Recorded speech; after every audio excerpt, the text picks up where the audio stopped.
Zisco Grocher went through what he calls every diver's greatest nightmare. He got trapped in an underwater tunnel and had to rely on an air pocket to stay alive. He realized he might not be discovered in time as the hours and days passed.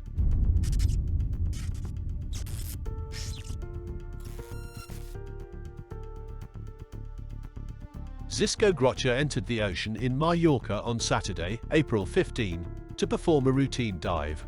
The geology teacher explored and mapped the intricate network of underwater caverns on the island every weekend. He claims that Mallorca is considerably more lovely underground than it is on the surface.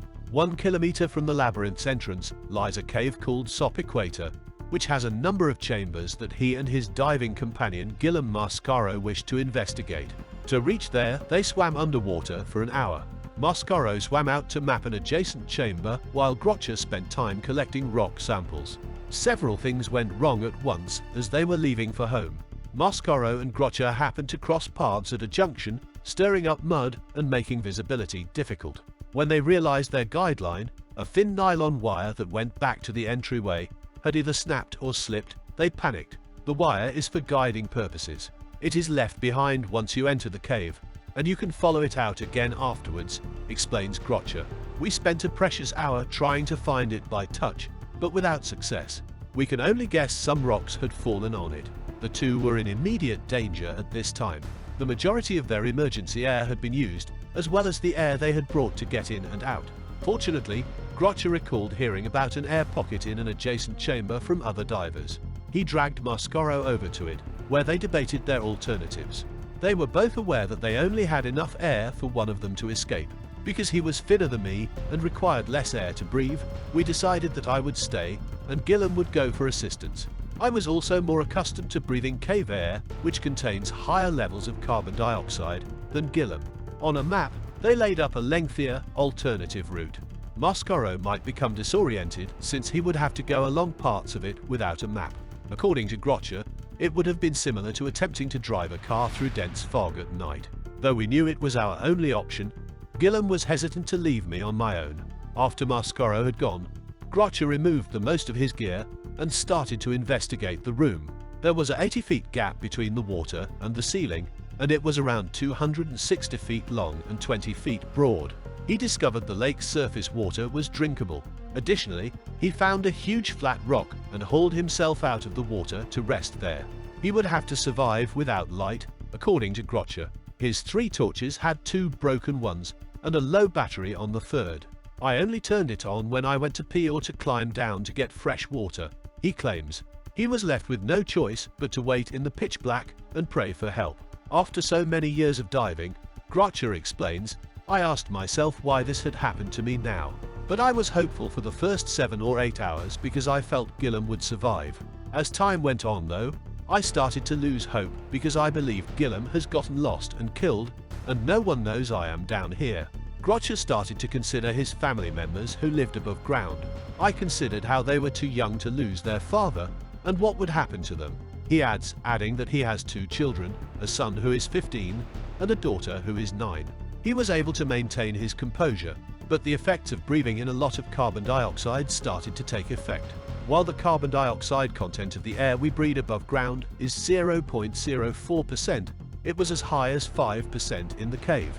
Despite being weary from a lack of oxygen, he claims that he was unable to sleep because of a headache and a racing mind. His mind started to play games on him.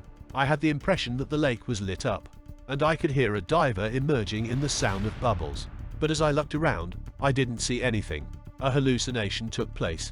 Grocher lost count of time, but when he finally heard a tremendous commotion above him after what felt like days, he realized Mascaro must have survived. At first, I believed I could hear air tanks being filled with air for the rescue squad. Later, I understood that they had to be attempting to drill through the rock. I was overjoyed to learn that they were seeking for me. But when the noises stopped, Grocher had to face his lowest point. I contemplated how I may perish in the manner that divers fear the most without food or air, he said. I was on the verge of running out of light, and I knew it would be impossible to descend to obtain water in the dark. I made the decision to swim over to where I left my kit and retrieve a knife. In the event that I had to choose between dying swiftly or slowly, I wanted to have it as a backup plan. Grotcher believed he heard bubbles popping shortly after that. He says, "I looked, and I saw a diver's light that seemed to be getting stronger and brighter. At first I thought it was another hallucination, but then I realized it was real, and I saw a helmet emerging. It was an old acquaintance, Bernard Clammer. He was asking me how I was and telling me that he had been scared that I had died when I dove into the sea and hugged him." Grotcher discovered that Moscaro had been able to sound the alert, but that visibility issues had complicated the rescue effort.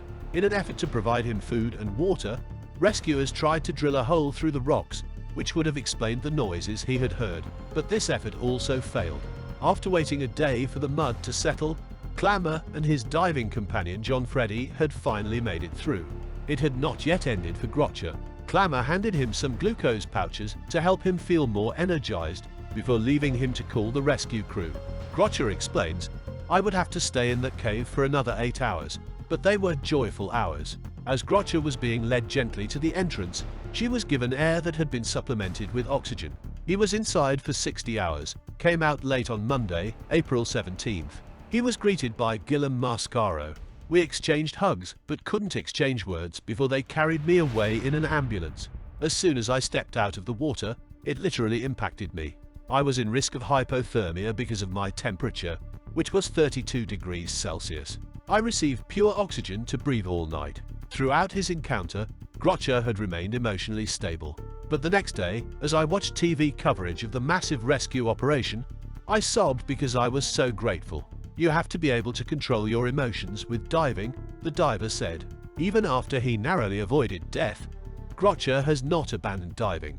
He returned to SOP Equator a month following the incident. Even so, he has been to the chamber where he spent so much time trapped. "It's not like the cave is to blame, therefore I don't hold any grudges against it," he explains. According to Grotcher, he will keep documenting Mallorca's underwater history. "My children don't like it very much, but they don't tell me not to do it," he claims. "It's in my blood. I've spent the last 24 years exploring underground." Likewise, Mikkel Perello, who vanished in 2022 in the Sarglada cave in Manacor, was scuba diving buddies with Freddy Fernandez and Davide Ansaldi. Davide had been in a different location in the cave. He had exited the cave and was now waiting for Mikkel and Zisco Grotcher. Zisco declared that Mikkel had vanished when he came out. After Zisco had been imprisoned in the SOP Equator cave for almost 60 hours in 2017, Freddy and another diver were the first to find him. With that knowledge in mind, Freddy and a few other Balearics-based speleologists arrived on the site to offer their assistance. The rescue effort began around 4:30 p.m. An expert crew of Guardia Civil divers who were traveling from Madrid was initially supposed to be delayed while waiting for them, but Mikkel's pals, who had a lot of caving expertise, were prepared to go look for him. Without permission, they couldn't have done this, according to Freddy. There was only one area of the cave where Mikkel could survive, but they had the right tools and were aware of this. After much deliberation, it was decided that Freddy and Davide, 2 volunteers, should launch the search. They finally arrived where Zisco had last seen Mikkel after 45 minutes of diving. They knew they had located him when they came upon a light. Having been here for 7 hours, he calmly addressed the two. "What happened? What took you two so long?" Mikkel was okay, and they had the means to get out, so the 3 of them left the cave together. Later, as is standard protocol, Mikkel was transferred to Manacor Hospital for tests. Freddy and Davide were the ones who found him, and he was fine and safe. According to Jan Martel, survival starts by paying attention to what is close at hand and immediate. To look out with idle hope is tantamount to dreaming one's life away. You can suggest topics you want to see next in the comment section below. Please subscribe to Weather Collapse if you want to know more, and be updated on the latest news about natural calamities or disasters happening all over the world, and don't forget to like today's video. We'll see you in the next video. Thanks for watching.